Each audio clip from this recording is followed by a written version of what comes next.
Every day, people are defeated, not by others, but by themselves. But if you master these 8 Stoic laws, no challenge will ever break you. Law 1, control your mind. Law 2, master your reactions. Law 3, own your time. Law 4, seek discomfort. Law 5, silence over noise. Law 6, detach from outcomes. Law 7, live by principles. Law 8, remember mortality. 8 laws. 1. Unshakable mind.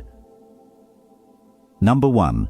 Control your mind, or it will control you. The Stoics taught that your mind is your only true domain, the inner citadel no one can enter unless you open the gates. Everything outside those walls, health, money, reputation, weather, other people's moods, belongs to fortune, not to you. What you allow to live inside your head determines how you live outside it. Epictetus said, "You don't control events, only your opinion about events," and modern life proves this every hour. The email arrives, the traffic slows, the bank balance dips, the algorithm ignores your work, and your body reacts before you think. That first reaction is biology, the second is training, the third is destiny. Master the second, and you rewrite the third. Picture a commander before dawn, standing on cold stone, hearing that reinforcements will not come. He wants to shout, he wants to blame, he wants to surrender to fear. Instead, he tells himself one sentence slowly, "I will not think thoughts that do not serve the mission." He walks the line, steady voice, steady breath, steady eyes, because he knows panic is contagious, and so is poise. Control is not pretending the problem is small. Control is refusing to let the problem become your mind. You will be tempted today by gossip, by outrage, by imagined catastrophes, because your brain has been trained by a culture that profits from your distraction. If you do not set the program, someone else will.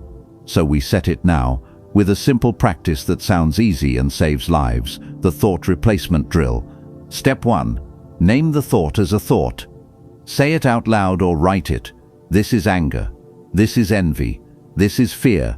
When you name it, you create distance. When you create distance, you regain the steering wheel. Step 2. Test the thought. Ask 3 quick questions. Is it true? Is it useful? Is it under my control? And refuse to negotiate with anything that fails. Step 3. Replace the thought with a trained alternative. Instead of "I can't," choose "I can learn." Instead of "they hate me," choose "their mood is theirs, my conduct is mine."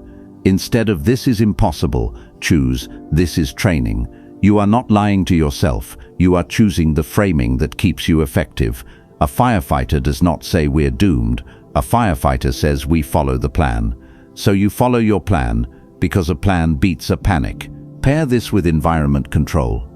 Silence the alerts that turn your attention into chopped fragments, because every fragment costs focus, and every lost focus costs quality. Check messages on a schedule you choose, not a schedule designed to harvest your attention. Start the day with input you select: philosophy, deep work, a quiet walk without your phone. If you feed your mind noise, expect noise to come out. If you feed it discipline, expect discipline to come out. Add a morning page, one sheet of thoughts dumped onto paper, to empty the channel before the world floods it. Then choose a sentence of the day, a lens on purpose. Examples: focus on the process, do what you can, discard the rest. Today I control my interpretation. Repeat it when you open your laptop, when you sit in traffic, when your heart rate climbs. Layer in a breathing checkpoint. Every hour, 4 seconds in, 6 seconds out, 4 times. This pattern tells your nervous system, we are safe, and a safe brain can think. A panicked brain only scans for exit signs. When you slip, and you will notice without drama, and begin again immediately. Self-judgment is just another unhelpful thought.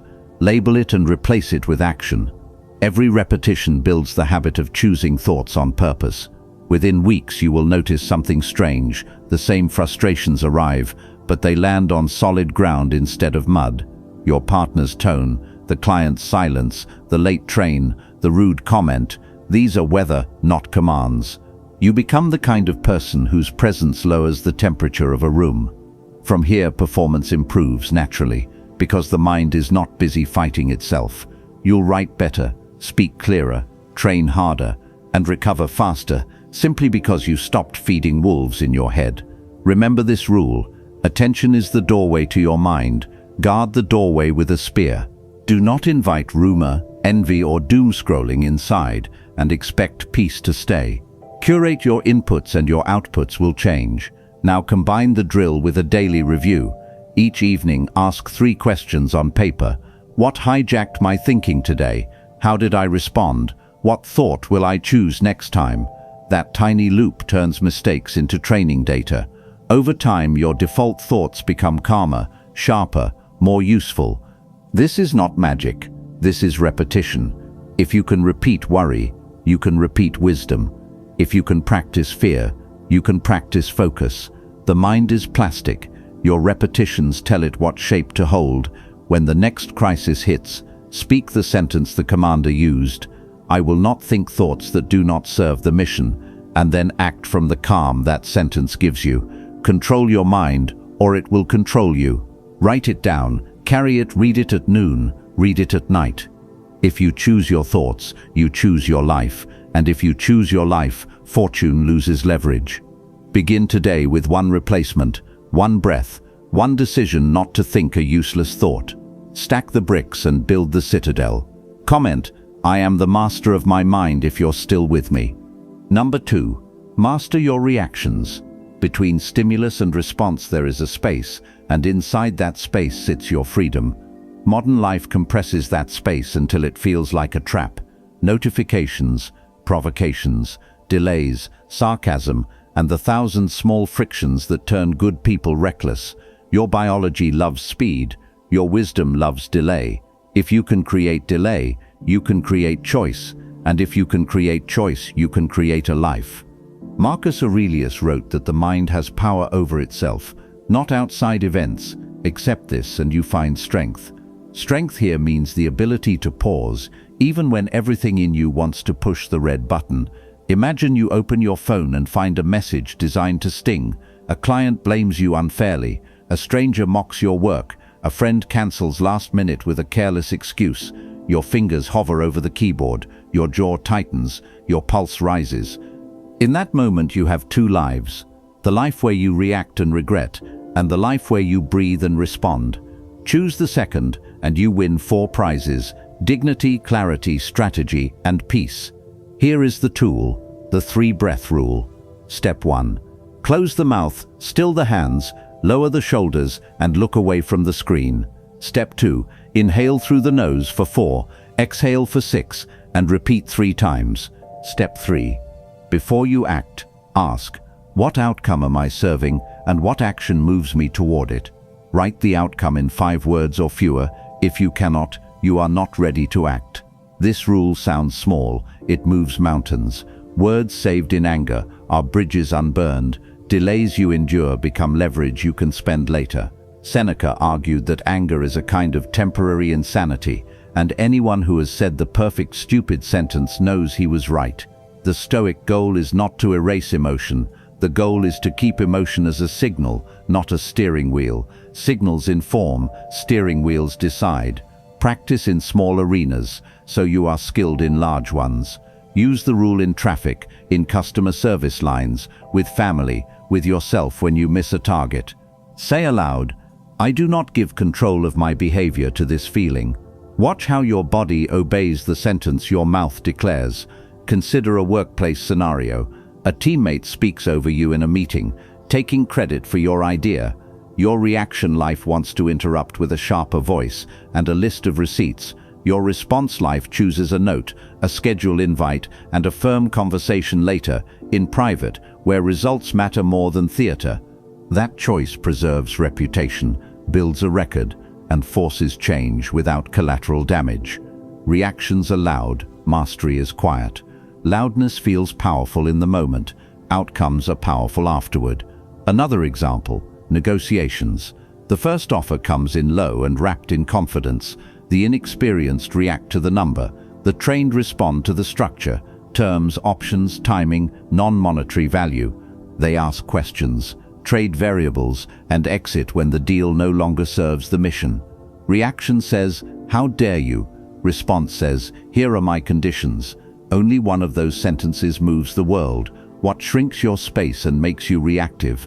Lack of sleep, blood sugar crashes, stimulants at the wrong time, constant interruptions, and unresolved resentment.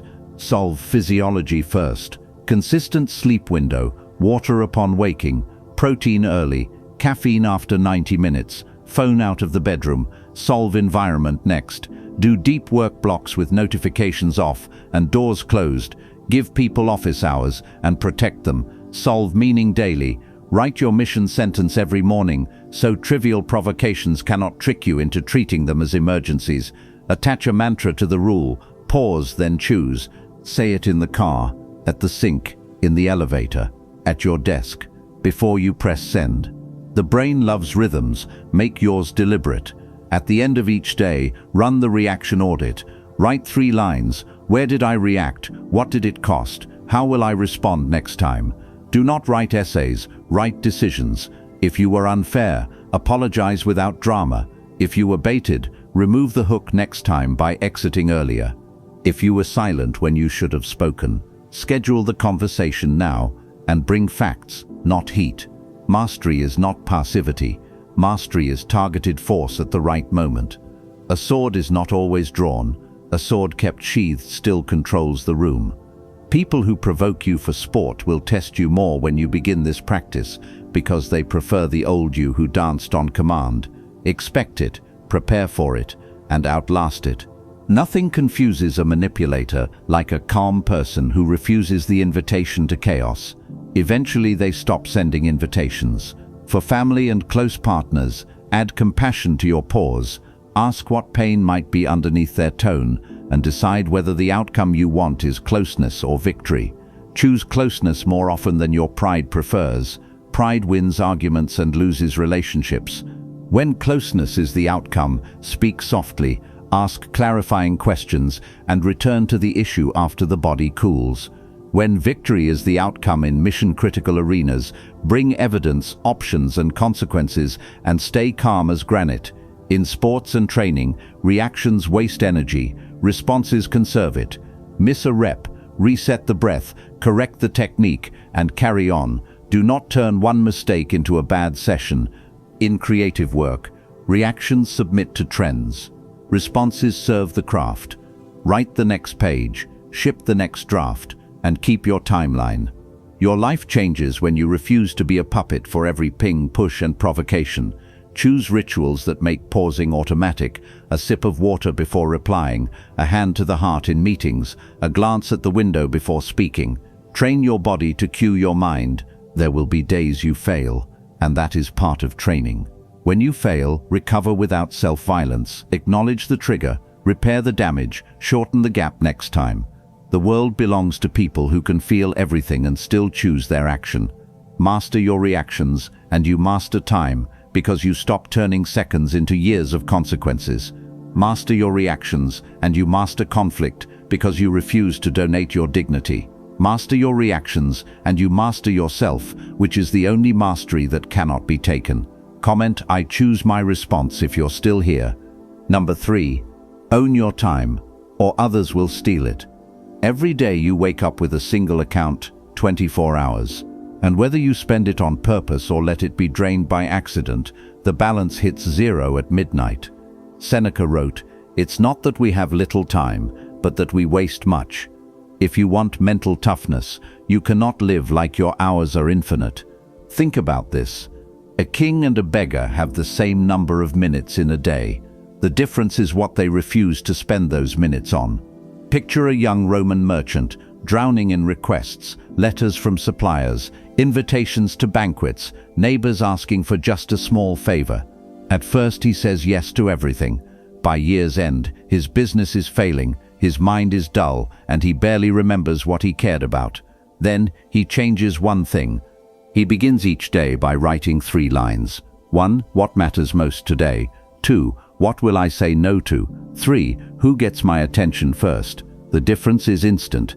He stops being everyone's emergency contact. He starts building the life he actually wants. This is the principle. Guard your calendar like a fortress. If you don't, you will fight battles that aren't even yours. Practical drill, the time gate. Step 1. Before accepting a meeting, task or outing, ask, would I still say yes if it was happening today? Step 2. If the answer is hesitation, it's a no. No explanation needed. Step 3. Every yes goes into a fixed block on your calendar, surrounded by walls, no interruptions, no rescheduling without cause. This protects deep work, the work that moves the mission forward, and deep work demands uninterrupted blocks, like a fortress demands stone walls. Another tactic, batch the shallow, emails, messages, quick tasks, collect them into 1 or 2 daily windows. The rest of the time, door closed, literally or digitally. You might think people will be upset. Some will. But here's the truth. People who get upset at your boundaries were benefiting from your lack of them. Your time is not a public park, it's private land, and you choose the guests. Pattern interrupt. Pause this video for 10 seconds right now, and write the one activity that wastes most of your time. Seriously, write it. This is your enemy. Name it. Once you know the enemy, you can design defenses. Delete the app, block the website, decline the recurring meeting, hand off the core. Guarding your time also means guarding your start and end of day. How you enter and exit each day shapes your mind. Morning, no inputs for the first 30 minutes. No phone, no email, no news. Do one thing for you before the world arrives. Evening, no screens for the last 30 minutes. Let your brain land before you try to sleep. This practice alone will recover hours of deep rest, which multiplies every other skill. Remember, the person who owns your calendar owns your life. If that's not you, take it back today. Here's your reward for making it to the end of this law, the 2x2 time focus grid. Draw a box with 4 squares. Label the top, important/not important. Label the side, urgent, not urgent. Live in important and not urgent. That's where all strategic, life-changing work hides. Relationships, skills, fitness, vision, everything else is noise. Master this grid and you will watch your life compound like interest. And here's the hook for what's next. You've learned to own your hours.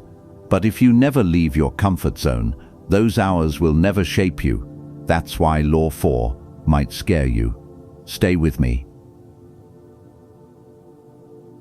Number 4, seek discomfort. Weak minds run from discomfort. Strong minds walk toward it on purpose. The Stoics understood that easy living makes for brittle people. Marcus Aurelius trained in winter without complaint, not because he enjoyed the cold, but because he understood the power of voluntary hardship. Comfort feels safe in the moment, but dangerous in the long run. Discomfort feels dangerous in the moment, but safe in the long run.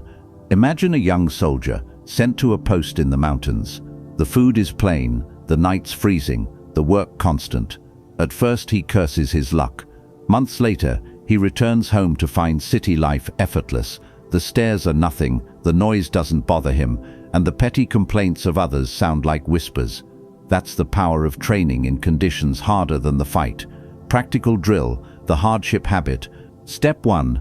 Pick one small controlled discomfort. To practice daily or weekly. Examples: cold shower, fasting for 12 hours, waking at sunrise, walking in the rain, training without music. Step 2. Treat it like a skill, not a punishment. Step 3. Track your progress, not the time or distance. Track the reduction in your resistance to starting. Why? Because resistance is the real opponent. Beat resistance here, and you beat it in every domain.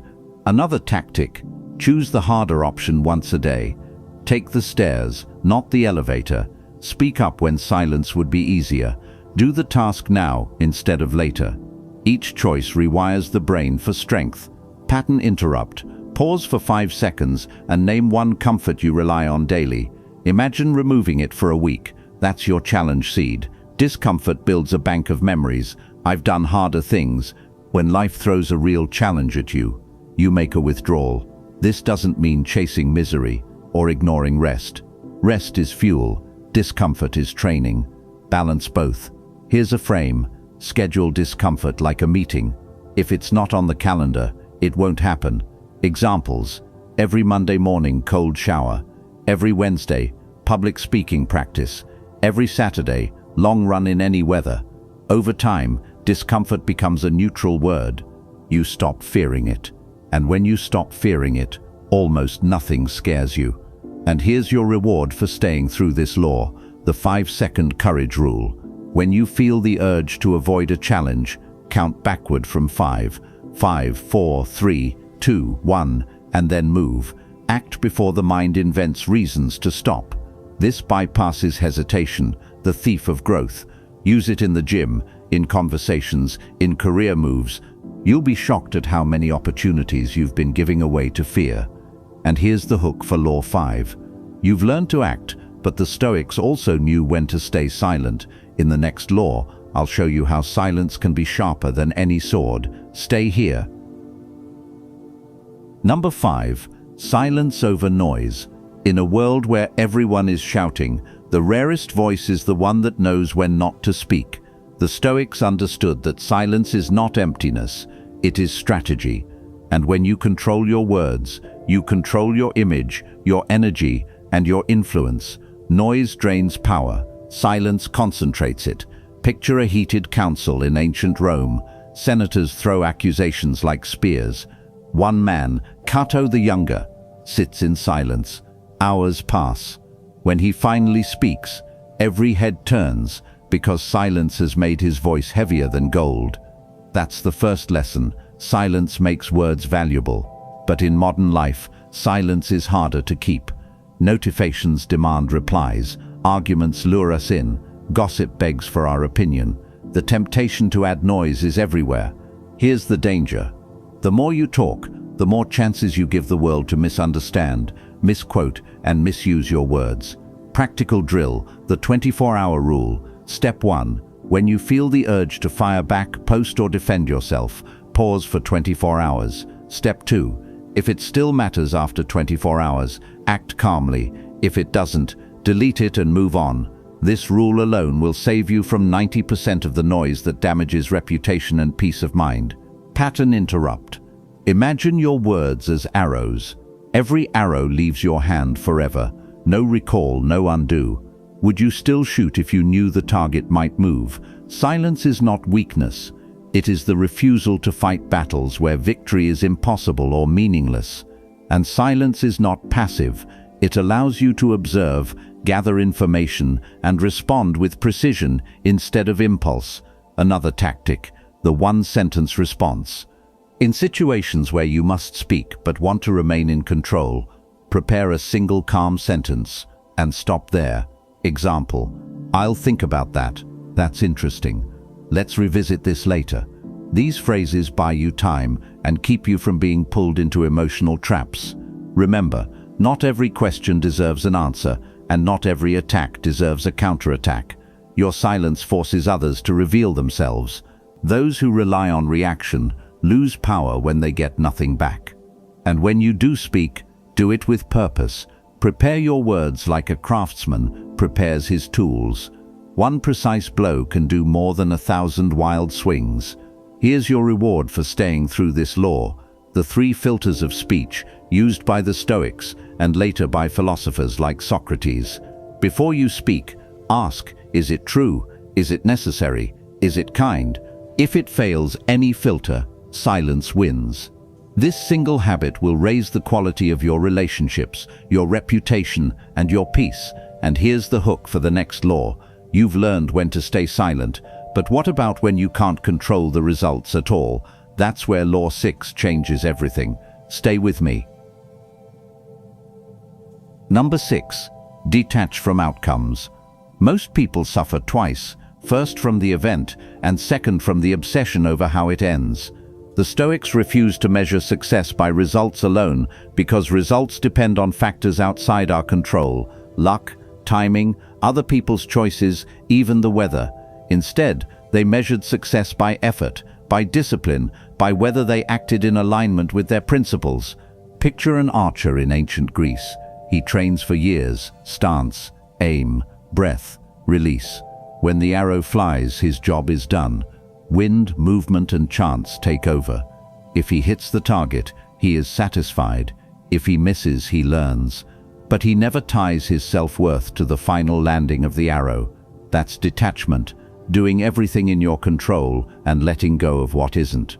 Modern life trains us to obsess over results, likes, views, rankings, wins. The problem is that chasing these metrics can destroy the very habits that create them. Practical drill, the 2 lists. Step 1. Before starting a project, draw 2 columns. On the left, what I control. On the right, what I don't control. Step 2. Put all your focus on the left column. The right column is off limits to your energy. This keeps you anchored when storms come. Pattern interrupt. Think of the last time you lost sleep over something you couldn't change. Imagine how different that night would have been if you had given yourself permission to stop replaying the outcome. Detachment doesn't mean you stop caring. It means you care so much about the process that you won't let the scoreboard poison it. In sports, the Stoic athlete focuses on executing the play, not on the referee's call. In business, the Stoic entrepreneur focuses on building value, not on the quarterly stock price. In relationships, the Stoic partner focuses on showing love, not on controlling the other person's feelings. Here's another tactic, the post-action ritual. After any major effort, write down 3 things: what I did well, what I can improve, and 1 thing I learned. Then close the page. No endless replays, no hunting for validation. This habit frees your mind to start the next action without dragging the weight of the last one. Because here's the truth. Attachment to outcomes creates fear before the event, tension during the event, and regret after the event. Detachment creates calm before, focus during, and clarity after. You win either way. You either succeed or you train. Here's your reward for reaching the end of this law, the 90-second rule for disappointment. When a result doesn't go your way, set a timer for 90 seconds. Let yourself feel the frustration fully for that time. Yell, write it down, pace the room. When the timer ends, return to action. This gives emotion its place without letting it take the whole house. Use it and you'll recover faster than 99% of people you know. And here's the hook for the next law. You've let go of the outcome. Now it's time to hold on to something even more powerful, your principles. Law 7 is where we stop bending and start standing. Stay here. Number 7. Live by principles, not by moods. Most people change their behavior based on how they feel in the moment. But the Stoic lives by rules that stand no matter the weather inside their mind. If your values shift with your mood, you will be easy to manipulate by praise, by anger, by fear. Principles are the anchor. Moods are the waves. Without the anchor, the waves decide where you go. Picture a merchant in ancient Rome offered a bribe to look the other way on a shipment. It's enough money to feed his family for months. His mood says yes. His fear says yes. But his principle says no, and he walks away, not because it feels good, but because it is right. That is the cost of living by principles. You will lose things you want in the short term, but you will keep something you can never buy back, your integrity. Practical drill, the 5 lines. Step 1. Write 5 principles that you will not break, no matter the mood. Examples: I tell the truth. I keep my promises. I don't speak in anger. I finish what I start. I treat people with respect. Step 2. Keep them somewhere visible. Wallet, phone, desk. Step 3. When temptation comes, read them out loud before you act. It sounds simple, but in the heat of life, the difference between a person with principles and one without is the difference between a compass and a paper boat. Pattern interrupt. Imagine the worst day of your year. You're tired, you're angry, you feel unappreciated. Now imagine being forced to make a decision that will affect your future for years. Would you trust your mood or your principles? The Stoics didn't always enjoy following their principles. It's not about enjoyment, it's about alignment. Another tactic, the 10-year test. Before breaking a principle, ask, will I respect myself in 10 years if I do this? If the answer is no, walk away. Living this way will cost you shortcuts, easy wins, and the approval of people who want you to bend. But it will earn you something better, the self-respect that lets you sleep at night. Your reward for staying until the end of this law is the principle reset. Once a month, take 30 minutes to review your 5 lines. Ask, did I break any? Did I bend them? Why? Then adjust the list if needed. Over time, this keeps your code sharp and relevant. Here's the hook for the final law. You've learned to stand firm in life. Now in Law 8, we'll talk about the one truth the Stoics carried with them every single day. The truth that changes how you live and how you die. Stay here. Number 8. Remember mortality. Every breath you take is one less you will have. Most people live as if they have forever. They waste their hours, delay their dreams, and postpone their courage.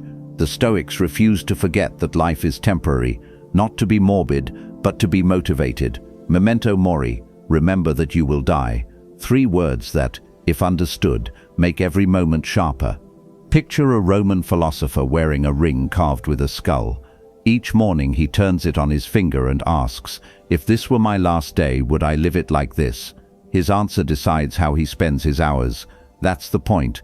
Mortality is not a shadow to fear, but a light to guide you. Practical drill, the last day lens. Step 1. In the morning, write down one thing you would do if today were your last. Step 2.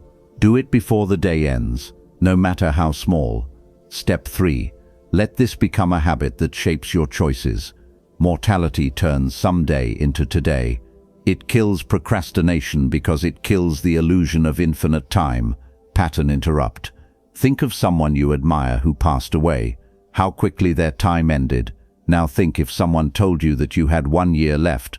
What would you stop doing immediately? What would you start? The Stoics used this awareness to strip away the trivial. Arguments that once consumed them lost their power. Delays that once seemed harmless became unbearable. Another tactic, the 1 year test. Each month write, if I had 1 year left, I would, and list 5 answers. Compare them over time. The patterns will show you where your real priorities are hiding. Remember, the point is not to fear death, but to fear wasting life. Your reward for staying until the end of this law is the deathbed filter. Before making any big decision, ask, would this matter to me on my last day? If yes, proceed with full energy. If no, let it go. This filter will save you from chasing things that will mean nothing in the end. And here's the final hook.